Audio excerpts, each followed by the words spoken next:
والصلاة والسلام على سيد الأنبياء والمرسلين وعلى آله وأصحابه الكريمين أجمعين، أما بعد، فأعوذ بالله من الشيطان الرجيم. بسم الله الرحمن الرحيم. قل إن كنتم تحبون الله فاتبعوني يحببكم الله ويغفر لكم ذنوبكم والله غفور رحيم.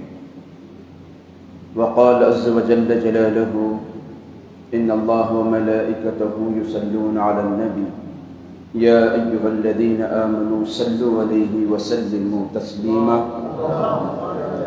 اللهم صل على سيدنا شفيعنا وحبيبنا ونبينا مولانا محمد بارك وسلم. صلاة وسلام عليك يا رسول الله، صلاة وسلام عليك يا حبيب الله، صلاة وسلام عليك يا أفضل الأنبياء، صلاة وسلام عليك يا نور من نور الله.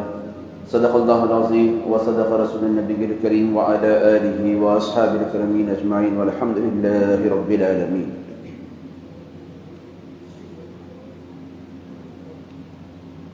معزز حفاظ کرام، علماء دین، مسجد حاضہ کی انتظامی کمیٹی، جمیع مصلیان مسجد، حاضرین مجلس، پیارے بچوں، السلام علیکم ورحمۃ اللہ وبرکاتہ۔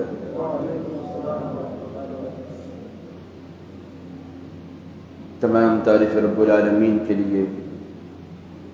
جو وحدہ لا شریک ہے، خالق ارض و سما ہے، جس رب العالمین نے ہمیں آج اپنے گھر میں اپنا اور اپنے رسول کا ذکر سننے کے لیے اور کہنے کے لیے جمع فرمایا ہے۔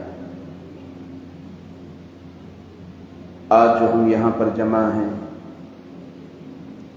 میلاد مصطفیٰ صلی اللہ علیہ وسلم کے ضمن میں کچھ باتیں، کچھ کلمات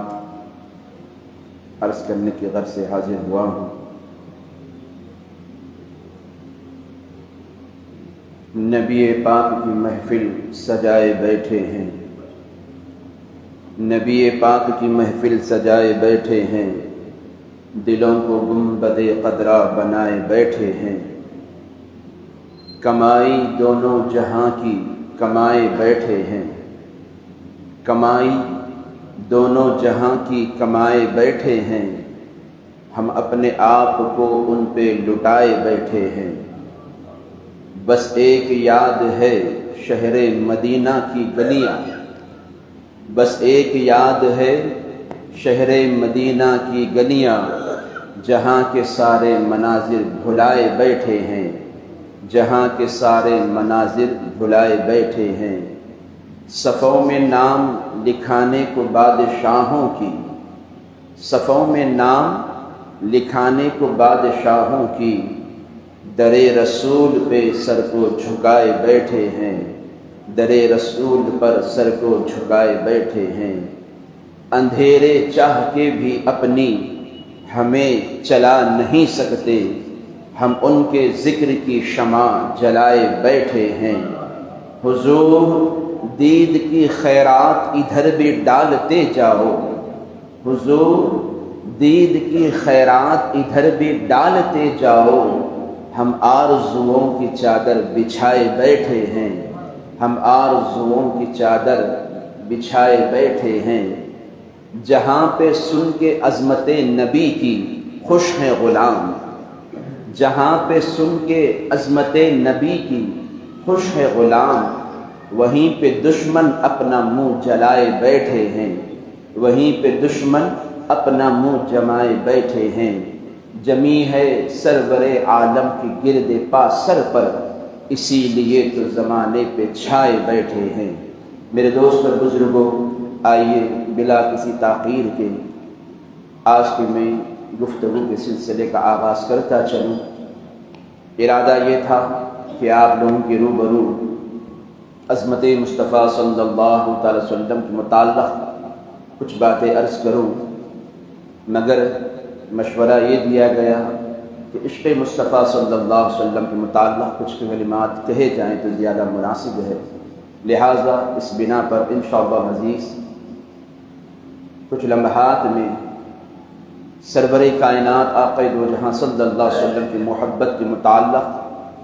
کچھ احادیث مبارکہ، کچھ واقعات، صحابہ کرام کی زندگانی کے حالات مختصراً اس امید کے ساتھ عرض کرتا چلوں کہ جو بھی ہم سنیں گے اس پر عمل کریں گے۔ رب العالمین کی بارگاہ میں دعا ہے مولا مجھے کہنے کی اور ہم سب کو حق سن کر اس پر عمل کرنے کی توفیق عطا فرمائے۔ ایک بار بارگاہ مصطفیٰ صلی اللہ علیہ وسلم میں حدیث درود پیش پڑھیے، اللہم صلی علی سیدنا محمد وعلی سیدنا مولانا محمد بارک وسلم۔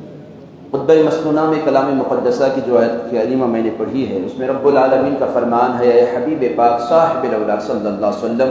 آپ فرما دیجیے ان بندوں سے جو مجھ سے محبت کا دعویٰ کرتے ہیں انہیں چاہیے کہ وہ تمہاری اطاعت کرے، تمہاری پیروی کرے، تمہارے نقش قدم پر چلے اور تم سے محبت کرے، تمہاری غلامی کا پٹا اپنے گلے میں باندھ لے، اور اس کا صلہ میں یہ عطا کروں گا کہ میں ان کے گناہوں کو معاف فرماؤں گا اور انہیں اپنا محبوب بندوں میں شمار کر دوں گا۔ تو اللہ جل جلالہ قرآن مجید میں یہاں پر واضح طور پر کہہ رہا ہے کہ اگر بندہ یہ چاہتا ہے کہ رب العالمین کی بارگاہ میں اس کا مقام بلند و بالا ہو جائے، خدا جل جلالہ اس کے گناہوں کی معافی فرمائے، رب العالمین اس کے گناہوں کو معاف کر دے اور اپنے یہاں محبوب بندوں میں اس کا نام لکھ دے، تو اس کا بہترین طریقہ اللہ تبارک و تعالیٰ نے قرآن پاک کے ذریعے سے یہ بتلایا ہے کہ آقا دو جہاں صلی اللہ علیہ وسلم سے محبت اور حضور پاک صاحب الاولیاء صلی اللہ علیہ وسلم کی تعلیمات پر عمل کرنا، آپ صلی اللہ علیہ وسلم کی سنتوں کو اپنانا، یہ سب سے بہترین اور آسان راستہ ہے۔ میرے دوستوں بزرگوں، آج مساجد میں ہم اکثر و بیشتر الحمدللہ جب بھی نمازوں کو ہم حاضری دیتے ہیں تو عموماً ہم میں سے کئی لوگ بے چین ہوتے ہیں۔ نماز جمعہ ہو یا دیگر فرائض کا معاملہ ہو، جو ہی نماز ختم ہوتی ہے مسجد سے باہر نکلنے کے لیے ہم بے قرار ہو جاتے ہیں، اور کچھ ہمارے درمیان ایسے مسلمان لوگ بھی موجود ہوتے ہیں ابھی امام نے مکمل دعا بھی نہیں کی ہوتی۔ جس مسجد میں بھی ہم نماز ادا کر رہے ہوتے ہیں کہ وہاں کے امام صاحب ابھی نماز کے بعد کی دعا تکمیل بھی نہیں کیے ہوئے ہوتے، بعض لوگ اٹھ کر کھڑے ہو جاتے ہیں، مسجد سے باہر نکلنے کے لیے جلدی ہوتی ہے۔ یہ بے قراری جو آج ہمارے دلوں میں ہے، خدا جل جلالہ کے گھر میں دل کا نہ لگنا، رب العالمین کے کلام کو پڑھنے کا موقع نہ ملنا، یا وحدہ لا شریک خالق ارض و سما کے ذکر کی لذت سے محروم ہو جانا، عبادت الہی سے خشوع و خضوع کا غائب ہو جانا، اس کے پیچھے کئی وجوہات ہیں، مگر اس میں سب سے اہم وجہ محبت رسول کا ختم یا محبت رسول کا کم ہو جانا ہے۔ دل میں اگر محبت رسول کی شمع روشن ہو جائے حقیقی معنوں میں، تو یقین جانیے انسان نہ قرآن مجید کی تلاوت سے غفلت کرے گا، نہ مسجد سے بھاگنے کی فکر میں رہے گا، نہ یاد الہی سے غافل ہونا اسے منظور ہوگا۔ اس لیے کہ اللہ کے رسول پاک صاحب الاولیاء کا فرمان ہے، اے میرے صحابہ کیا میں تمہیں نہ بتلاؤں کہ ایمان کی حلاوت کن اشیاء میں ہے؟ ایمان کی مٹھاس، ایمان کی لذت اگر بندہ پانا چاہے تو کیسے پا سکتا ہے؟ اللہ کے رسول نے اپنے صحابہ سے سوال کیا، تو حبیب پاک صاحب الاولیاء صلی اللہ علیہ وسلم صحابہ یا رسول اللہ کیوں نہیں؟ آپ بتلائیں کہ ایمان کی لذت، ایمان کی حلاوت، ایمان کی مٹھاس ہمارے دلوں میں ہم کیسے حاصل کریں؟ سرکار دو عالم صلی اللہ علیہ وسلم نے کہا کہ سنو، اگر تم چاہتے ہو کہ خدا تمہیں ایمان کی حلاوت سے، ایمان کی مٹھاس سے مالا مال کرے، تو اپنے دلوں میں محبت رسول کی شمع کو اجاگر کرو۔ جب تمہارے دلوں میں میری محبت جل بگر ہوگی تو اللہ تبارک و تعالیٰ تمہارے قلوب میں ایمان کی حلاوت میسر فرمائے گا۔ ایمان کی حلاوت جب بندے کو میسر آ جاتی ہے، انسان خشوع و خضوع کے ساتھ عبادت الہی میں مشغول ہو جاتا ہے۔ ایمان کی حلاوت بندے کو میسر آ جاتی ہے، نیکیوں میں بندے کا دل لگنے لگتا ہے۔ ایمان کی حلاوت بندے کو حاصل ہو جاتی ہے، خشوع و خضوع کے ساتھ عبادتیں کرنے لگتا ہے۔ ایمان کی حلاوت بندے کو نصیب ہو جاتی ہے، بڑوں کی تعظیم و تکریم کرنے لگتا ہے۔ ایمان کی حلاوت بندے کو میسر آ جاتی ہے تو انسان خشوع و خضوع کے ساتھ ہر نیک عمل کو کرتے ہوئے گناہوں سے نفرت کرنے لگتا ہے۔ تو شرط ہے کہ ایمان کی حلاوت نصیب ہو، اور ایمان کی حلاوت محبت رسول کے بغیر ناممکن ہے۔ حبیب پاک صاحب الاولیاء کا فرمان تو یہ بھی ہے تم میں سے کوئی شخص اس وقت تک ایمان کامل کے درجے کو نہیں پہنچ سکتا جب تک کہ میری محبت اس کے دل میں کائنات کی ہر ایک شے سے بڑھ نہ جائے۔ انسان اس وقت مومن کامل ہوگا جب اس کے دل میں سب سے بڑھ کر آقا دو جہاں کی محبت جلوہ گر ہو۔ ہر انسان یقیناً اپنے ماں باپ سے محبت کرتا ہے، ایک شوہر اپنی بیوی سے محبت کرتا ہے، باپ اپنی اولاد سے محبت کرتا ہے، استاد اپنے شاگردوں سے محبت کرتا ہے، شاگرد اپنے استاد سے محبت کرتا ہے، اولاد والدین سے محبت کرتی ہے، مرید مرشد سے محبت کرتا ہے۔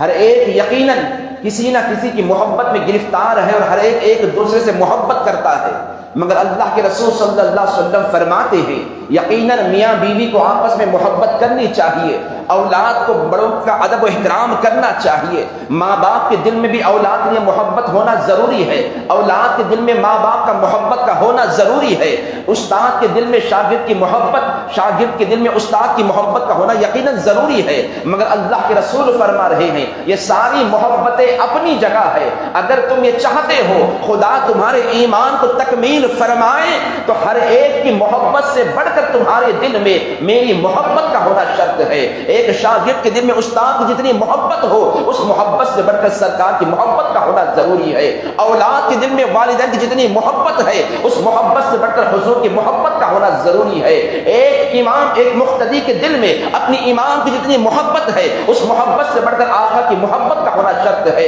معزز سامعین کرام میں دوستو اور بزرگوں، ایمان اس وقت کامل ہوتا ہے جب انسان کے دل میں سب سے بڑھ کر اللہ کے رسول صلی اللہ علیہ وسلم محبت انسان کے دل میں بیدار ہو جاتی ہے، پیدا ہو جاتی ہے۔ تو جب انسان ہر شے سے بڑھ کر، اپنے ماں باپ سے بڑھ کر، والدین سے بڑھ کر، دوست و احباب سے بڑھ کر، اپنی جائیداد سے بڑھ کر، اپنی پراپرٹی سے بڑھ کر، اپنے بینک بیلنس سے بڑھ کر، ہر وہ شے جس سے انسان محبت کرتا ہے ان تمام سے جب تک آقا کو محبت نہ فرمائے گا، آقا دو جہاں کی محبت انسان کے دل میں کامل نہ ہوگی، ایمان بندے کا مکمل نہ ہوگا۔ یہ بخاری شریف کی حدیث مقدسہ ہے جو میں سنا رہا۔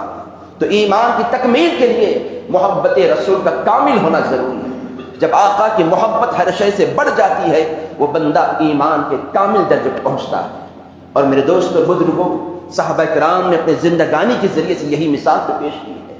جب کبھی صحابہ کرام کی زندگانی میں آقا دو جہاں صلی اللہ علیہ وسلم پر مال کو نچھاور کرنے کی بات آئی تو صحابہ نے مال کو لوٹا کر محبت رسول کا ثبوت دیا۔ اولاد کو قربان کرنے کا وقت آیا تو اولاد کو قربان کرتے ہوئے محبت رسول کا سبق دیا۔ اپنی جان کی بازی لگانی پڑی تو اپنی جان کا نذرانہ دیتے ہوئے محبت رسول کا سبق دیا۔ آقا دو جہاں صلی اللہ علیہ وسلم کے عاشقوں میں سب سے پہلا مقام خلیفہ اول حضرت سیدنا صدیق اکبر رضی اللہ تعالیٰ عنہ کا ہے۔ جب جنگ کے موقع پر آقا دو جہاں صلی اللہ علیہ وسلم نے مال کو طلب فرمایا، احادیث گواہ ہے، واقعات شاہد ہیں، ہر ایک صحابی اپنی اپنی طاقت کے مطابق، اپنے اپنے استطاعت کے مطابق آقا کی خدمت میں مال کو لا کر پیش کرنے لگے۔ جب باری حضرت سیدنا ابو بکر صدیق کی آئی، مورخین اس بات کے شاہد ہیں، اللہ کے رسول پاک صاحب الاولاد کی بارگاہ میں حضرت ابو بکر صدیق رضی اللہ تعالیٰ عنہ گھر میں جتنا مال تھا سب کچھ لا کر آقا کی خدموں پر نچھاور کر دیا۔ میرے آقا نے پوچھا ہے ابو بکر کیا لے کر آئے ہو، کیا چھوڑ کر آئے ہو؟ حضرت ابو بکر صدیق نے کہا کہ یا رسول اللہ جتنا مال تھا سب کچھ لے کر آیا ہوں اور اللہ اس کے رسول کو اپنے گھر والوں کو سپرد کر کے آیا۔ تو جب مال لٹانے کی بات آئی تو حضرت ابو بکر صدیق رضی اللہ عنہ نے اپنا مال سب کا سب قربان کرتے ہوئے محبت رسول کا ثبوت دیا۔ اور یہی نہیں، جب اولاد کو قربان کرنے کا معاملہ بھی آیا تو ابو بکر صدیق نے اس کی بھی بہترین مثال قائم فرمائی۔ ایک جنگ کے بعد حضرت سیدنا ابو بکر کے لخت جگر حضرت عبد الرحمن ابن ابی بکر جب آپس میں گفتگو کا سلسلہ چڑھ پڑا تو دوران گفتگو حضرت ابو بکر کے لخت جگر عبد الرحمن عرض کرنے کے بابا جان آپ کو یاد ہے فلاں وقت جب جنگ ہو رہی تھی آپ اسلام کی طرف سے لڑنے کے لیے آئے تھے، میں دشمنوں کی طرف سے لڑنے کے لیے آیا تھا، ہم دونوں مقابلہ کر رہے ہیں، آپ سربر کائنات کی جماعت میں ہیں، میں کفار و مشرکین کی جماعت میں ہوں۔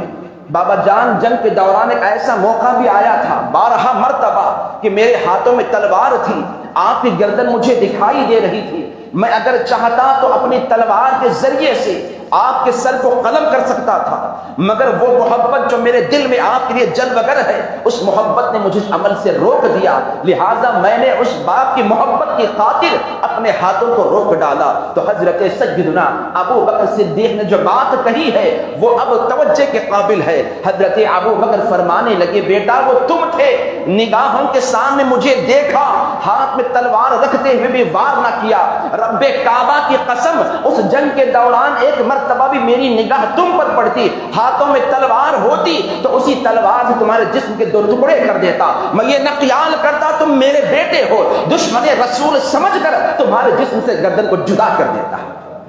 تو حضرت ابو بکر صدیق رضی اللہ تعالیٰ عنہ حضور پاک صاحب الاولاد سے ایسی محبت فرمائے کہ جب مال لٹانا پڑا تو مال کو لٹا کر، اولاد کو کٹانے کا وقت آیا تو اولاد کو کٹوا کر، اور اپنی جان کی بازی بھی لگانی پڑی تو جان کا نذرانہ دیتے ہوئے، اپنی جان کو جوخم میں ڈالتے ہوئے محبت رسول کا عظیم ثبوت دیا ہے۔ اور اس واقعے کو ہم کیسے بھول سکتے ہیں؟ ہجرت کی رات جب آقا دو جہاں صلی اللہ علیہ وسلم ابو بکر صدیق کے ساتھ سفر پر نکل پڑتے ہیں، غار ثور میں آرام فرمانے کے لیے جا رہے ہیں، ابو بکر صدیق نے کہا کہ یا رسول اللہ آپ تھوڑی دیر رک جائیے، میں پہلے اندر جا کر دیکھتا ہوں کہ کہیں کوئی نقصان دینے والی شے تو موجود نہیں ہے، کوئی سانپ یا بچھو تو نہیں ہے، کوئی جانور تو نہیں ہے جو آپ کو تکلیف پہنچائے۔ یہ خیال کرتے حضرت ابو بکر صدیق نے آقا کو رکوایا، خود حضرت ابو بکر صدیق غار ثور میں داخل ہو گئے، وہاں صاف صفائی کی، دیکھا کئی مقام پر سوراخ ہیں، تو ابو بکر صدیق رضی اللہ عنہ نے اپنے جسم سے چادر مبارک کو نکالا، اسے پھاڑ کر جتنے سوراخ دکھائی دے رہے تھے تمام سوراخوں کو آپ نے بند کر ڈالا، پھر آقا سے کہا یا رسول اللہ اب آپ تشریف لائیے، کیونکہ حضرت ابو بکر صدیق کو یہ خوف تھا کہ اگر سوراخ کھلے رہ جائے ممکن ہے کوئی سانپ آ جائے، کوئی بچھو آ جائے، آقا دو جہاں کے آرام کے وقت میں ممکن ہے وہ آقا کو نقصان پہنچا دے۔ یہ خیال کے رہتے ہوئے ابو بکر صدیق نے تمام سوراخوں کو بند کر دیا۔ میرے آقا دو جہاں تشریف لائے، تھکے ہوئے تھے، لہٰذا آقا کو آرام کرنا ہے، ابو بکر صدیق بیٹھے ہوئے ہیں، مصطفیٰ رحمت صلی اللہ علیہ وسلم نے ابو بکر کی گود میں اپنا سر رکھا۔ سبحان اللہ، کیا مقام ہے حضرت ابو بکر صدیق کا،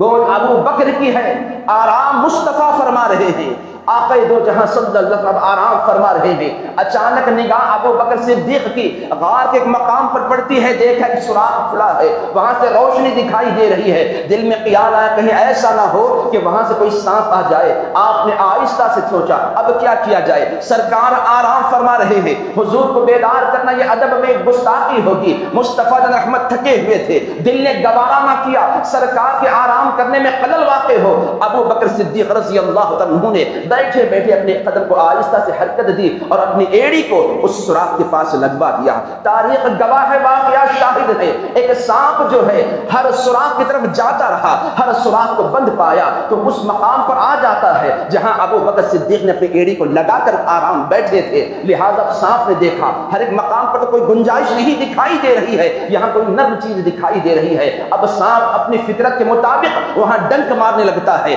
وہ ڈنک ابو بکر صدیق کی ایڑیوں کو لگ رہے ہوتے ہیں۔ اللہ اکبر کبیرہ، تکلیف ہو رہی ہے مگر آقا آرام کر رہے ہیں، اگر میں جنبش بھی دیتا ہوں حرکت کرتا ہوں کہیں سرکار کے آرام میں خلل نہ آ جائے، یہ خیال دل میں آتا ہے، زہر سہتے گئے، ڈنک برداشت کرتے گئے مگر حضور کے آرام میں خلل واقع نہ ہونے دیا۔ غور کرے کیسی محبت ابو بکر صدیق کے دل میں میرے آقا کے لیے جلوگر ہے، مال لٹانا پڑا تو مال کو لٹوا کر، اولاد کو کٹوانا پڑا تو موقع ملتا تو اولاد کو کٹوا کر، اور اپنی جان کا نذرانہ بھی دینا پڑا تو اپنی جان کو جوخم میں ڈالتے ہوئے محبت رسول کا سبق دیا ہے۔ حضرت سیدنا ابو بکر صدیق رضی اللہ تعالیٰ عنہ نے بے شمار صحابہ اور صحابیات ایسے گزرے ہیں جنہوں نے زندگی کے ہر موڑ پر حبیب پاک صاحب الاولاد صلی اللہ علیہ وسلم سے محبت کا ثبوت دیا ہے۔ میرے دوست اور بزرگوں، حاضرین کرام، تاریخ واقعات شاہد اس بات کے، سرور کائنات آقا دو جہاں صلی اللہ علیہ وسلم سے جو محبت کا تعلق ہے، محبت کا معاملہ ہے، نہ صرف اپنوں نے غیروں کے دلوں میں بھی آقا کی محبت اجاگر تھی۔ حبیب پاک صاحب الاولاد صلی اللہ علیہ وسلم جب دین اسلام کی تبلیغ فرما رہے ہیں تو حضور پاک صاحب الاولاد صلی اللہ علیہ وسلم کے کردار و اقوال سے ایک یہودی شخص بھی اتنا متاثر ہو گیا کہ اس کے دل میں میرے آقا کی محبت جلوہ گر ہو گئی.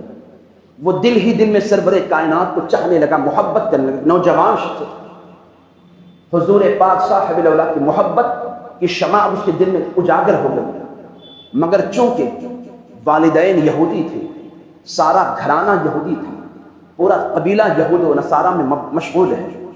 اب اس نے سوچا کہ اگر میں دولت ایمان سے مالا مال ہو جاؤں،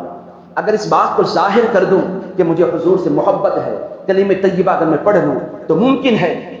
میرے گھر والے مجھ سے ناراض ہو جائیں گے، ممکن ہے خاندان والے مجھ سے رشتہ توڑ لیں گے، ممکن ہے سارا قبیلہ مجھے اپنے سے دور کر دے گا.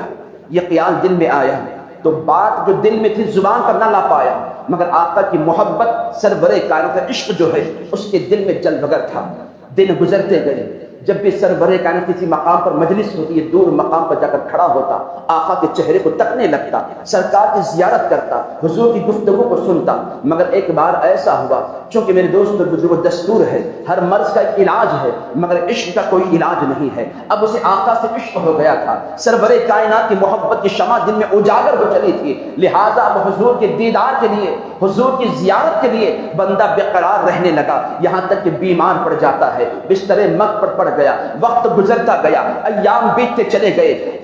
ہزارہ علاج والدین نے کروایا مگر کوئی اثر نہ ہوا، اس لیے کہ مرض جسمانی نہ تھا بلکہ دل کی کیفیت کا وہ مرض تھا. آقا کی محبت دل میں پیدا ہو چکی تھی، کوئی دوا اثر نہ کر رہی تھی. آخرکار ماں باپ اب بچے سے نا امید ہو گئے، وہ سمجھنے لگے کہ اب میرے لخت جگر کا آخری وقت آ گیا ہے. ماں باپ سرہانے کھڑے ہیں، آنکھوں سے زار و قطار آنسو بہ رہے ہیں اور اپنے لخت جگر سے پوچھتے ہیں، بیٹا بتلاؤ آخر تمہاری یہ حالت کیوں کر ہے، تمہیں کیا تکلیف ستائے جا رہی ہے، وہ کون سا غم ہے جو تمہیں کھائے جا رہا ہے، ہمیں بتلاؤ تمہاری آرزو کیا ہے، تمہاری تمنا کیا ہے. تو بچے کے لب ہلنے لگتے ہیں، ماں باپ قریب ہو جاتے ہیں تو لب ہلتے ہوئے وہ نوجوان شخص کہتا ہے، میری آخری ایک تمنا ہے کہ آپ پوری کرو گے. باپ کہتا کہ بیٹا اگر تیری تمنا کو پوری کرنے کی خاطر مجھے جان بھی دینی پڑی اپنی جان دے دوں گا، مگر تیری بات یقیناً پوری کروں گا، تیری تمنا کو ضرور پورا کر کے رہوں گا. بتلا تیری تمنا کیا ہے، آرزو کیا ہے. کہا کہ پہلے وعدہ کرو مکرو کہ نہیں. لہٰذا باپ نے بیٹے کے ہاتھوں میں ہاتھ دے دیا، وعدہ کر لیا گیا. اب بیٹا کہتا ہے میری زندگی کی آخری سانسیں چل رہی ہے، محسوس یوں ہوتا ہے بس میں چند گھڑیوں کا مہمان ہوں. میری تمنا یہ ہے موت سے قبل میں ایک مرتبہ محمد عربی کی زیارت کر لوں. اللہ اکبر. جو یہ بات بیٹے نے کہی باپ آگ ببولا ہو جاتا ہے، کیونکہ نہ اسے حضور سے محبت نہ کوئی تعلق، وہ تو یہودی گھرانے سے تعلق رکھنے والے تھے. انہوں نے سوچا کہ اب کیا کیا جائے، اگر آقا دو جہاں کو بلوا کر لاتا ہوں، بیٹے کی خواہش پوری کرتا تو ممکن ہے خاندان والے رشتے توڑ لے، ممکن ہے برادری والے سارے تعلقات ختم کر لے. مگر چونکہ بیٹے کی آخری تمنا تھی، وعدہ کر چکا تھا، کہا کہ بیٹا ضرور میں تمہارے وعدے کو پورا کروں گا. یہ کہہ کر باپ آقا دو جہاں کی خدمت میں حاضری دیتا ہے. کہتا ہے محمد عربی کچھ وقت چاہیے. پوچھا کیا بات ہے؟ کہا بیمار ایک بیمار ہے میرے گھر میں جو آپ کی محبت میں گرفتار ہے، وہ زندگی کے آخری مراحل سے گزر رہا ہے. تمنا یہ ہے کہ وہ آخری وقت میں آپ کی زیارت کر لے. آپ اگر گھر پر تشریف لائے تو کرم ہوگا. مصطفیٰ رحمت صلی اللہ علیہ وسلم اپنے صحابہ کے ساتھ اس یہودی کے گھر تشریف لے جاتے ہیں. آقا دو جہاں صلی اللہ علیہ وسلم جب آمد ہوتی ہے، جو ہی وہ شخص سرور کائنات کے چہرے کو تکتا ہے، ایک مسکان سے چہرے پر آ جاتی ہے. میرے آقا قریب گئے، سرکار دو عالم صلی اللہ علیہ وسلم نے اس کے ماتھے پر اپنا ہاتھ دست شفقت کو رکھا. پوچھا بتلاؤ کیا حال ہے؟ کہا یا رسول اللہ دنیا سے انتقال کا وقت آیا ہے، چاہتا یہ ہوں جب دنیا سے رخصت ہوں تو آپ کا غلام بن کر رخصت ہوں. یا رسول اللہ کلمہ طیبہ پڑھا دیجئے، میں ایمان کے ساتھ دنیا سے رخصت ہونا چاہتا ہوں. اس بندے نے جب یہ بات کہی، آقا دو جہاں صلی اللہ علیہ وسلم اس کے والدین کی طرف دیکھنے لگے. ماں باپ کہتے ہیں کہ یا رسول اللہ اگرچہ کہ ہم نے کلمہ نہ پڑھا ہے مگر بیٹے کے دل میں آپ کی محبت بے انتہا جلوگر ہے. ہم چاہتے ہیں یہ دنیا سے جائے، کوئی حسرت دل میں باقی رکھ کر نہ جائے، لہٰذا آپ کلمہ پڑھا لیجئے، اپنا بنا لیجئے، ہماری طرف سے اجازت ہے. میرے آقا نے نے کلمہ پڑھایا، آقا دو جہاں کلمہ پڑھانے والے ہیں۔ وہ بندہ پوچھتا ہے کہ یا رسول اللہ، ساری زندگی میں نے نافرمانی میں گزاری ہے، نہ خدا کو مانا نہ اس کے احکام پر عمل کیا ہے، ساری زندگی تو گناہوں کے دلدل میں بسر کی ہے، اگر میں کلمہ طیبہ پڑھ لوں تو کیا میرا رب مجھے معاف فرمائے گا؟ میرے آقا دو جہاں کہتے ہیں اے بندے خدا، کلمہ پڑھنا تیرا کام ہے، رب العالمین کی بارگاہ سے گناہ بخشوانا یہ محمد رسول کا کام ہے، تو کلمہ پڑھ لے، یقیناً تیرے گناہ رب العالمین بخش ڈالے گا۔ بس آقا دو جہاں نے جو یہ بات کہی، بندہ کلمہ طیبہ پڑھ لیتا ہے، جسم سے روح پرواز ہو جاتی ہے، انتقال ہو جاتا ہے۔ میرے آقا نے اعلان کیا اب اس کی نماز جنازہ کی تیاری کی جائے، غسل دیا گیا، کفن پہنایا گیا، سرور کائنات آقا دو جہاں صلی اللہ علیہ وسلم خود آگے بڑھ کر اب اس کی نماز جنازہ پڑھاتے ہیں۔ جنازے کو جب کندھا دینے کا وقت ہے، مورخین بتلاتے ہیں، احادیث میں ذکر کیا جاتا ہے، سرکار دو عالم صلی اللہ علیہ وسلم جب جنازے میں چل رہے ہیں، قدموں کے بل نہیں پنجوں کے بل چل رہے ہیں، صحابہ کو تعجب ہوتا ہے، یا رسول اللہ صلی اللہ علیہ وسلم کیا بات ہے، آپ اپنا قدم مکمل زمین پر کیوں نہیں رکھ رہے ہیں، آپ ایڑیوں کے بل نہیں پنجوں کے بل کیوں چل رہے ہیں؟ میرے آقا فرماتے ہیں اے صحابہ سن لو، اس بندے کا جب وصال ہوا ہے، رب العالمین کی طرف سے آسمان سے اتنے ملائکہ دنیا میں جل وگر ہوئے ہیں، محمد کو قدم رکھنے کے لیے جگہ نہیں مل رہی۔ آپ اندازہ کیجئے اس بندے کے نام اعمال میں کون سی نیکیاں تھیں، کون سے اعمال اس کے نام اعمال میں درج تھے، کتنے سجدے اس نے ادا کیے تھے، کتنی مرتبہ اس نے حج یا عمرہ کیا تھا، یا کتنی مرتبہ زکوٰۃ اس نے ادا کی تھی۔ تاریخ گواہ ہے، واقعات شاہد ہے، اس بندے نے ایمان لانے کے بعد نہ کبھی نماز ادا کی ہے، نہ کبھی اس نے سجدے کیے ہیں، نہ کبھی روزہ رکھا ہے، نہ کبھی حج ادا کیا ہے، نہ کبھی عمرے کی سعادت ملی ہے۔ ایمان لاتا ہے، جسم سے وہ پرواز ہو جاتی ہے، ایمان لاتا ہے، کلمہ طیبہ بندہ پڑھ لیتا ہے، دنیا سے انتقال کر جاتا ہے۔ میرے مصطفیٰ فرماتے ہیں اے صحابہ سن لو، ملائکے اتنے آسمان سے جل وگر ہوئے ہیں، زمین پر قدم رکھنے کے لیے جگہ نہیں مل رہی ہے۔ اللہ اکبر کبیرہ۔ اب ان کا شمار، وہ یہودی پہلے تھا، جب ایمان لا چکا تو آقا کے صحابہ میں اس کا شمار ہو گیا، اب اس کا درجہ معزز سامعین کرام میں آپ کو بتلاتا چلوں، وقت کے جتنے اولیاء اللہ ہیں سب سے اس کا مقام بلند و بالا ہو گیا، جتنے اوتاد ہیں ان سے مقام اس کا بڑھ گیا، جتنے ابدال ہیں ان سے بھی مقام بڑھ گیا، جتنے غوث و قطب ہیں ان سے بھی مقام بڑھ گیا، دنیا کے جتنے اتقیاء اولیاء صلحاء غوث قطب ابدال جتنے بھی مراتب ہیں، سارے مراتب سے اس بندے کا مقام بڑھ گیا۔ کیوں؟ اس لیے کہ بحالت ایمان مصطفیٰ کی زیارت اسے اللہ نے عطا فرمائی۔ تو اندازہ کیجئے محبت رسول یہ وہ شمع ہے میرے دوستو بزرگوں، محبت رسول یہ وہ عمل ہے جو ہر عمل پر حاوی ہے، ہر عمل کی بنیاد ہے، ہر عمل کی جڑ محبت رسول ہے۔ تو انسان کے قلوب، انسان کے دلوں میں آقا کی محبت کی شمع اگر اجاگر ہو جائے، یقین جانیے رب تبارک و تعالی اس بندے کو ہر مقام پر کامیابی اور سرخروئی عطا فرماتا ہے۔ بارہا مقام پر صحابہ کرام کی زندگانیوں کے ذریعے سے ہمیں کئی ایسے اسباق سیکھنے کو ملتے ہیں جہاں انہوں نے آقا دو جہاں صلی اللہ علیہ وسلم پر سب کچھ نچھاور کرتے ہوئے محبت رسول کا بہترین ثبوت دیا ہے۔ مشہور حدیث مبارکہ ہے، بارہا آپ نے سنی ہوگی، ایمان کی تازگی کے لیے پھر ایک مرتبہ عرض کر رہا ہوں۔ جنگ احد کے موقع پر حبیب پاک صاحب الاولاد کے متعلق یہ بات یہ افواہ پھیلا دی گئی کہ سرور کائنات آقا دو جہاں شہید ہو چکے ہیں۔ تو جب یہ خبر عام ہو گئی کہ حبیب پاک صاحب الاولاد شہید ہو چکے ہیں، تو اس جنگ کے دوران صحابہ کی کیفیت بدل گئی۔ جنگ میں جو لوگ صحابہ کرام موجود تھے ان کی حالت بھی بگڑ گئی، کئی صحابہ کرام کے ہاتھوں سے تلواریں چھوٹ گئی اور کئی صحابہ کرام مایوس ہو گئے۔ پھر جب انہیں یقین ہوا کہ آقا دو جہاں صحیح سلامت ہے، یہ افواہ غلط ہے، صحابہ کرام نے میدان جنگ میں پھر سے گویا سنہری کامیاب و رحم فرمایا۔ مگر یہ بات جب مدینے کی سرزمین پر پہنچی کہ آقا دو جہاں شہید ہو گئے ہیں، تو جو صحابہ کرام جنگ میں شامل نہ ہوئے تھے ان کی کیفیت ایسی بدل گئی، ایسی ہو گئی کہ وہ رہتے تو دنیا میں تھے مگر دنیا کا ہوش و حواس سے ان کا نہیں تھا، دنیا میں رہتے ہوئے ہر شے سے بے پرواہ ہو چکے تھے۔ ایک خاتون کے متعلق ذکر، صحابیہ کے متعلق، جب قافلہ جنگ سے واپس آنے لگا وہ دوڑتی ہوئی قافلے والوں طرف بڑھنے لگتی ہے اور ہر قافلے والے سے یہ پوچھتی کہ بتلاؤ کہ سرور کائنات کیسے ہے، میرے آقا کی کیا کیفیت ہے، حبیب پاک صاحب الاولاد صحیح سلامت ہے یا نہیں، سوال کیا جا رہا ہے۔ تو اس خاتون سے پہلے اس خاتون نے جب یہ سوال کیا تو آنے والے صحابہ کرام میں سے ایک صحابی نے کہا کہ اے خاتون سن لے،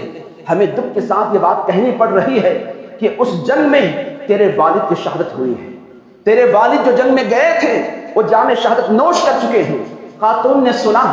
یہ نہ پوچھا کہ کیسے شہید ہوئے، سوال یہ نہ کیا کہ ان کا جنازہ کہاں ہے، یہ نہ پوچھا کہ کیا میت کو لایا جا رہا ہے، یہ نہ پوچھا کہ دفنایا گیا ہے، پھر سوال یہی پوچھا جاتا ہے بتلاؤ میرے سرکار کیسے ہیں۔ ایک اور صحابی نے کہا کہ اے خاتون سن، تیرے شوہر کا بھی انتقال ہو گیا ہے، تیرے شوہر بھی جام شہادت نوش کر چکے ہیں۔ اس خاتون نے پھر یہی سوال کیا مجھے بتلاؤ میرے سرکار کیسے ہیں۔ اللہ اکبر کبیرہ، آگے بڑھتی جا رہی ہے، ہر آنے والے سے یہ پوچھتی جا رہی ہے کہ آقا کیسے ہیں، آقا کیسے ہیں۔ آنے والے نے کہا کہ اے خاتون ہمیں خبر ملی ہے تیرے بیٹے کی بھی شہادت واقع ہو گئی ہے، اس جنگ میں تیرے بیٹے بھی شامل تھے، وہ بھی جام شہادت نوش کر چکے ہیں، اب وہ بھی دنیا میں نہ رہے۔ اللہ اکبر کبیرہ، مگر وہ خاتون یہ پوچھتے جا رہے مجھے بتلاؤ میرے سرکار کیسے ہیں۔ اسے خبر مل رہی ہے باپ شہید ہو چکے ہیں، سوال یہ پوچھتے کہ آقا کیسے ہیں، خبر دی جا رہی ہے تیرے شوہر انتقال کر چکے ہیں، مگر سوال یہ کرتے ہیں کہ میرے آقا کیسے ہیں۔ خبر مل رہی ہے تیرے بیٹے کی شہادت ہو گئی ہے، سوال یہ پوچھ رہی میرے آقا کیسے ہیں۔ اللہ اکبر کبیرہ، یہاں تک کہ صحابی کہتے ہیں اے خاتون تجھے گھبرانے کی ضرورت نہیں ہے، آقا دو جہاں صحیح سلامت ہے۔ تو اب کہتی ہے اے اللہ کے رسول کے پیارے سچے صحابہ، تمہاری بات پر یقیناً مجھے ایمان و عقیدہ ہے، تم کبھی جھوٹ نہیں کہہ سکتے، مگر میرا دل جب تک مصطفیٰ کو دیکھ نہ لے، آنکھوں سے جب تک سرکار کی زیارت نہ کر لوں مجھے اطمینان نہ ملے گا۔ یہ کہہ کر سرکار کی طرف دوڑتی بھی جاتی ہے، یہاں تک کہ آقا کو جب دیکھتی ہے سرکار کے قدموں پر گر جاتی ہے، سرکار کے قدموں سے لپٹ کر کہتی ہے یا رسول اللہ آپ سلامت ہے، میری دنیا آباد ہے۔ شوہر شہید ہو گئے تو پرواہ نہیں، بیٹا شہید ہوتا ہے پرواہ نہیں، باپ شہید ہوتا ہے پرواہ نہیں، میری دنیا آپ سے ہے، آپ سلامت ہے، میری دنیا آباد ہے۔ کیسا عشق تھا صحابیہ کے دل میں، غور کرنے کی ضرورت ہے۔ باپ شہید ہو رہے ہیں، پرواہ باپ کی نہیں ہے، بیٹا شہید ہو رہا ہے، بیٹے کی پرواہ نہیں ہے، بھائی قتل ہو رہا ہے، بھائی کی پرواہ نہیں ہے، شوہر شہید ہو رہا ہے، فکر آقا دو جہاں کی ہے۔ کتنی محبت صحابیہ کے دل میں بھی میرے آقا کی جلوگر تھی، آج اس محبت کی چنگاری کو اپنے سینوں میں جلوگر کرنے کی ضرورت ہے۔ وہ محبت رسول کی شمع جو بجھتی ہوئی دکھائی دے رہی ہے اسے پھر سے اجاگر کرنے کی ضرورت ہے۔ محبت رسول کا وہ چراغ جو ٹمٹماتا ہوا دکھائی دے رہا ہے، پھر سے اس محبت کی شمع کو اپنے سینوں میں اپنے قلوب میں جلوگر کرنے کی ضرورت ہے۔ میرے دوست بزرگ و حاضرین، محبت رسول صحابہ کی نس نس میں ایسا بسا ہوا تھا، احادیث میں آتا ہے میرے آقا دو جہاں صلی اللہ علیہ وسلم جب کبھی ام میمونہ کے گھر تشریف لے جاتے تو آپ کے پاس ایک آئینہ تھا۔ ایک مرتبہ درود شریف پڑھی اللہم صلی اللہ علیہ وسلم۔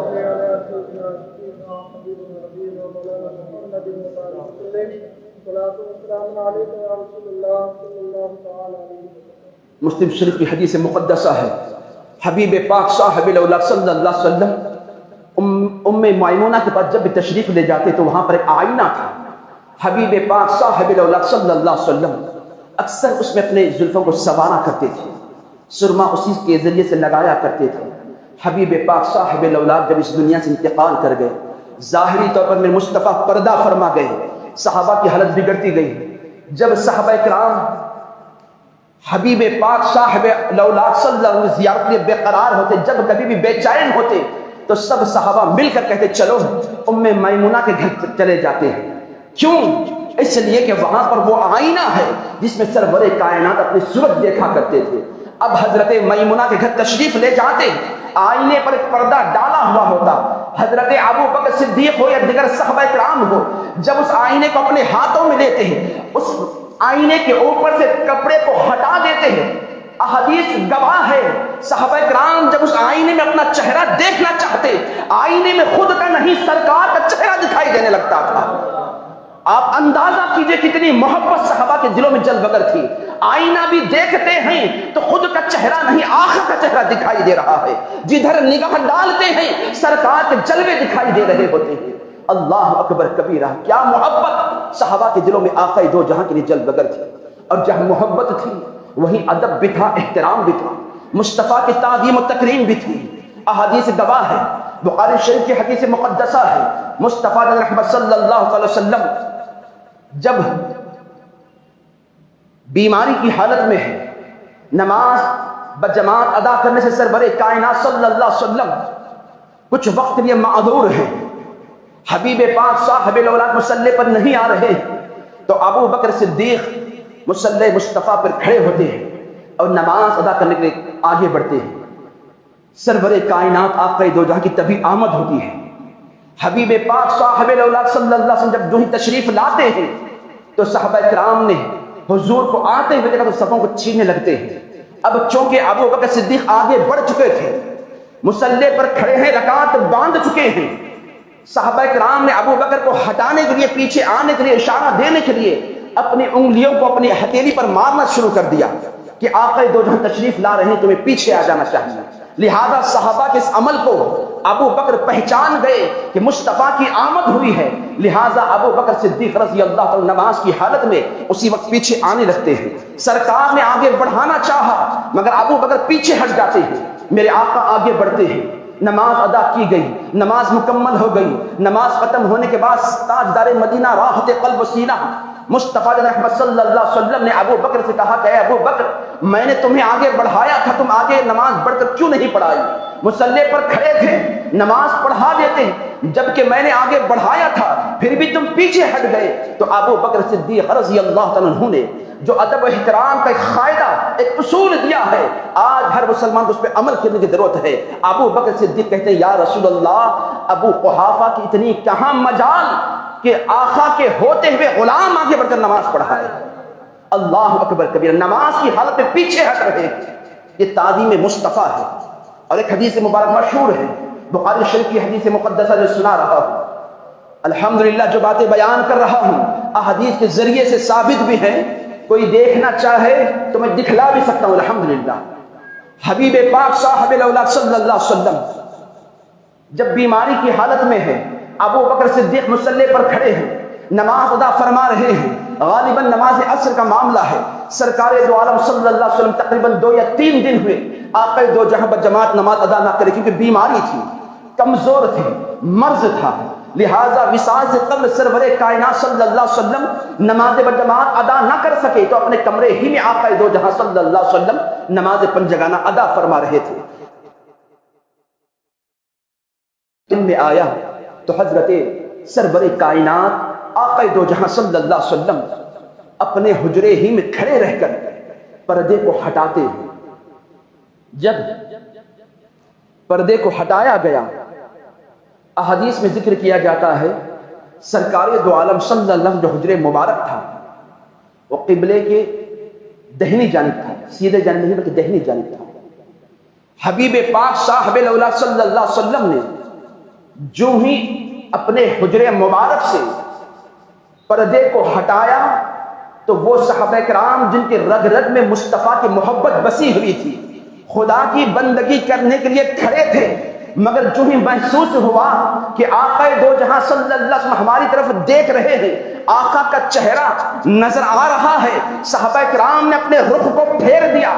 رخ قبلے کی طرف تھا، عین نماز کی حالت ہے، صحابہ کرام نے اپنے چہرے مصطفیٰ کی طرف کر لیے ہے۔ اللہ اکبر کبیرہ، ابو بکر صدیق بھی مصلی پر کھڑے ہیں، آقا دو جہاں نے جو اس کمرے سے جھانکا، ابو بکر کی نگاہ بھی پھر جاتی ہے، نہ صرف نگاہ پھری بلکہ رخ بھی پھر جاتا ہے، کیونکہ کمرہ جس طرف تھا ادھر دیکھنے کے لیے رخ کا پھیرنا بھی ضروری تھا۔ اب رخ پھر گیا، سارے صحابہ حبیب کے چہرے کو تکنے لگے، مصطفیٰ اپنے صحابہ کو دیکھنے لگے۔ اللہ اکبر کبیرہ، صحابہ کرام پر ایسی وجدانی کیفیت طاری ہوئی، کیونکہ تقریباً 2 یا 3 دن گزر چکے تھے، آقا کی زیارت نہ ہوئی تھی۔ 3 دنوں کے بعد وہ ضحیٰ کا چہرہ جب نگاہوں کے سامنے تھا، صحابہ بے قرار ہو کر مصطفیٰ کے چہرے کو تکنے لگے۔ اب قریب تھا صحابہ کرام نمازیں توڑ کر آقا کی طرف دوڑتے ہوئے آتے۔ مصطفیٰ نے جب دیکھا ان قریب ایسا ہوگا اگر میں ایسے ہی دیکھتا رہوں، ممکن ہے صحابہ نماز کو توڑ ڈالیں گے، میری طرف دوڑ کر آئیں گے۔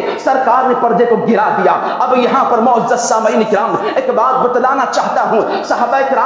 نماز کی حالت میں ہے، خدا کی بندگی کر رہے ہیں، رب کی بندگی کرتے ہوئے مصطفیٰ کی طرف توجہ کر رہے ہیں، آقا کی طرف دیکھ رہے ہیں، سرور کائنات طرف نگاہ کر رہے ہیں۔ اللہ اکبر کبیرہ، عقل نے کہا ہوگا اے صحابہ خبردار، خدا کی بندگی کر رہے ہو، رخ پھرنے نہ پائے۔ عقل نے کہا ہوگا رخ پھرتا ہے نماز ٹوٹ جائے گی، مگر عشق نے کہا رخ پھرتا ہے تو پھر جائے۔ کعبے سے رخ پھر رہا ہے، مگر جو کعبے کا کعبہ ہے اسی کی طرف سے رخ پھر رہا ہے۔ اللہ اللہ، عقل نے کہا نماز ٹوٹ سکتی ہے، عشق نے کہا نمازیں ٹوٹ جائے پھر سے ادا ہو، نمازیں اگر قضا ہو تو پھر ادا ہو، نگاہوں کی خزائیں پھر کب ادا ہو۔ اللہ اکبر کبیرہ، صحابہ کرام نے اللہ اکبر کبیرہ عین نماز کی حالت میں مصطفیٰ کے چہرے کو تکا، مصطفیٰ کی زیارت کی۔ یہ حدیث بخاری میں موجود ہے۔ آج کچھ نادان ہے اپنی کتابوں میں لکھتے ہیں، اپنے بیانات کے ذریعے کہتے بھی ہیں حضور کا خیال نماز میں اگر لایا جائے نماز باطل ہو جاتی ہے،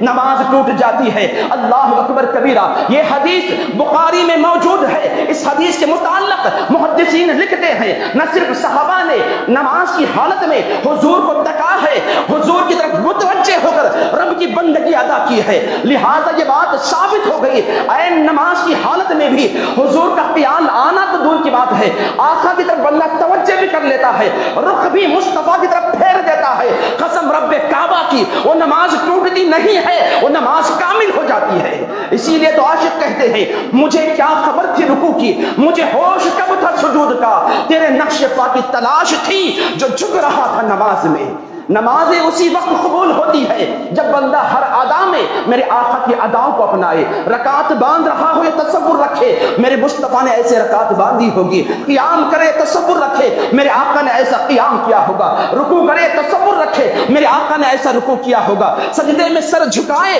یہ تصور رکھے میرے مصطفیٰ نے ایسے سجدہ کیا ہوگا، قاعدے میں بیٹھے یہ خیال رہے میرے مصطفیٰ نے ایسے قاعدہ کیا ہے۔ جب ہر ادا میں مصطفیٰ کی اداؤں کو بندہ یاد کرتا ہے وہ نماز قابل قبول ہی نہیں، رب کی بارگاہ میں ایسی اکمل ہو جاتی ہے اس نماز کی طرح کوئی اور دوسری نماز نہیں۔ لہذا میرے دوست بزرگو، یہ عقیدہ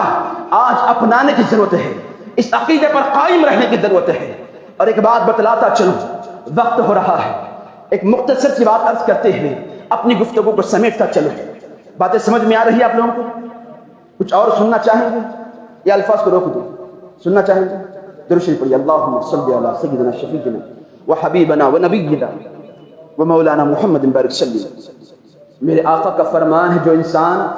نماز کے انتظار میں مسجد میں بیٹھتا ہے، مسجد میں بیٹھنا نہیں بلکہ نماز میں کھڑے ہونے کی طرح، آپ نماز کے انتظار میں مسجد میں بیٹھے ہوئے ہیں، یہ خیال نہ کرے کہ ہمارا وقت ضائع ہو رہا ہے۔ جتنے لمحات نماز کے انتظار میں بندہ مسجد میں آ کر بیٹھتا ہے نماز ہی کی حالت کا اجر اللہ اسے عطا فرماتا ہے۔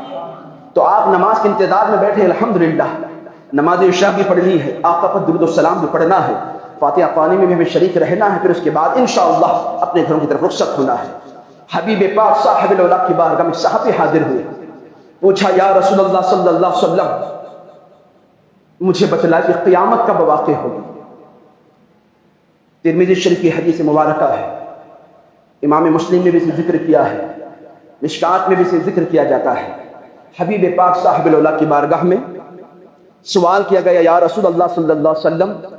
بتلائے کہ قیامت کب واقع ہوگی، قیامت کب آنے والی ہے؟ حبیب پاک صاحب العلا صلی اللہ علیہ وسلم جب سوال کیا گیا، میرے آقا پوچھتے ہیں اے صحابی قیامت جب قائم ہونا ہے قائم ہوگی، مگر مجھے پہلے یہ بتا تو نے قیامت کے لیے کیا تیاری کر رکھی ہے، تو نے قیامت کے لیے کیا تیاری کر رکھی ہے؟ نام اعمال میں کتنی نیکیاں تو نے جمع کر کے رکھی ہے، کتنے سجدے تیرے نام اعمال میں موجود ہیں، کتنے حج تیرے نام اعمال میں موجود ہیں، کتنی مرتبہ عمرے کی سعادت سے تو نے اپنے آپ کو مالا مال کیا ہے، کتنی مرتبہ تو نے زکوٰۃ و خیرات صدقات کو ادا کیا ہے، ذرا مجھے پہلے یہ تو بتا کتنے تسبیحات تحلیلات کا ورد کر کے تو نے اپنے نام اعمال کو نیکیوں سے بھر کر رکھا ہے، مجھے پہلے یہ بتا کہ تو نے کیا آخر کے لیے توشہ تیار کر کے رکھا ہے۔ میرے آقا دو جہاں صلی اللہ علیہ وسلم نے جب اس صحابی سے سوال پوچھا تو اس صحابی کی نگاہیں جھک جاتی ہیں، وہ صحابی عرض کرتے ہیں یا رسول اللہ صلی اللہ علیہ وسلم میرے نام اعمال میں اگرچہ نیکیوں کا زیادہ ذخیرہ نہیں ہے، میرے نام اعمال میں اگرچہ کثرت کے سجدے نہیں ہیں، میرے اعمال میں یا رسول اللہ نہ زیادہ سجدے ہیں، نہ زیادہ عبادات ہیں، نہ حج ہے، نہ زیادہ روزے ہیں،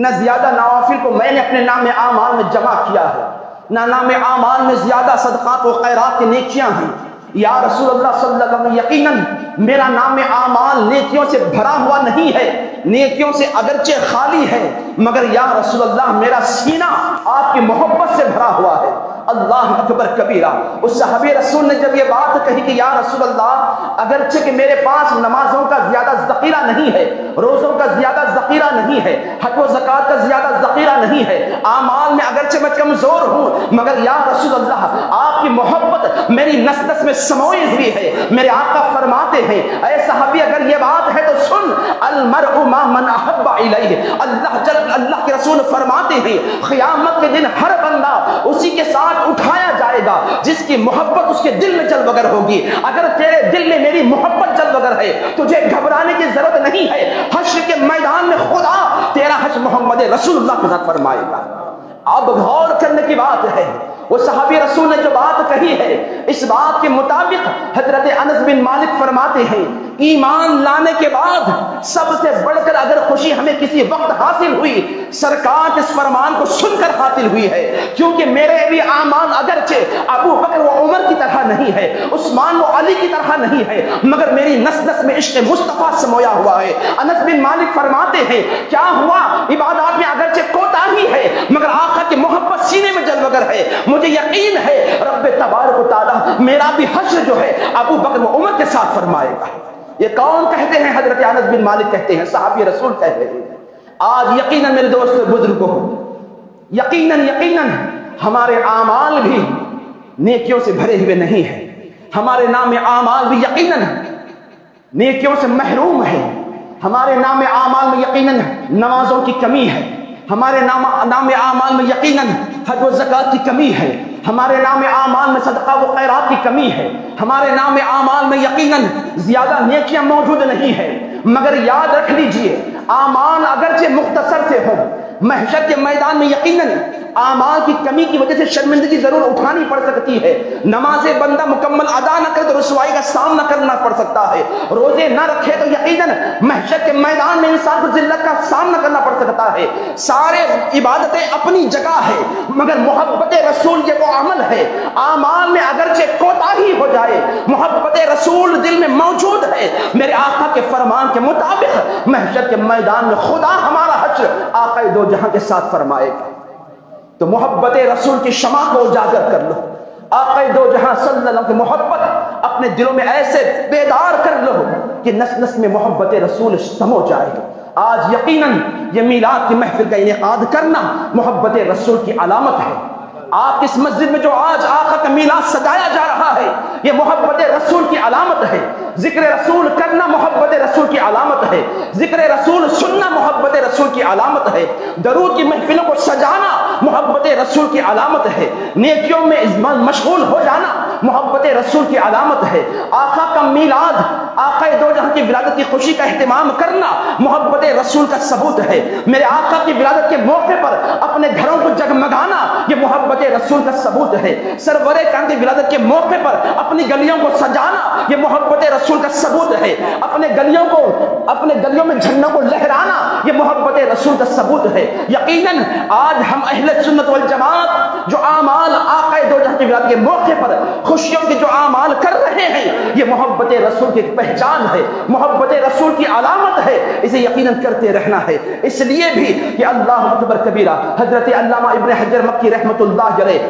آج سے تقریباً 500 سال پہلے انہوں نے کتاب لکھی ہے، آپ اس میں رقم فرماتے ہیں حضرت سیدنا ابو بکر صدیق کے قول کو ذکر کیا، آپ کیا فرماتے ہیں جس شخص نے آقا کے میلاد کی خوشی میں سرور کائنات کی آمد کی خوشی میں ایک درہم کو خرچ کرتا ہے، اللہ کے رسول کے پیارے صحابی ابو بکر فرماتے ہیں وہ بندہ جنت میں میرے ساتھ داخل کیا جائے گا۔ حضرت سیدنا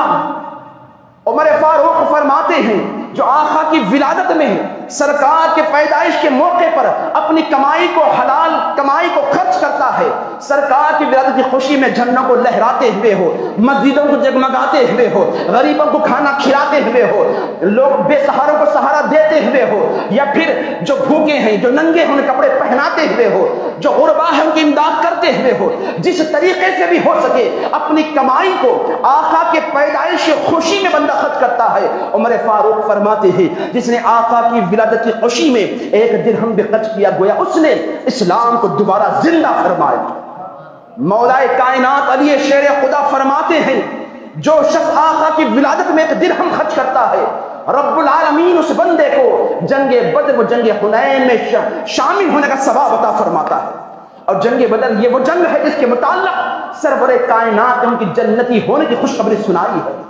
حضرت سیدنا عثمان غنی فرماتے ہیں جس شخص نے آقا کی ولادت کی خوشی میں 1 درہم بھی خرچ کیا بلا حساب و کتاب رب العالمین جنت میں سے داخلہ عطا فرمائے گا۔ حضرت حسن بصری فرماتے ہیں اگر میرے پاس احد پہاڑ کے برابر میں سونا ہوتا میں حضور کی ولادت خوشی میں پہاڑ کے برابر سونے کو خیرات کر دیتا۔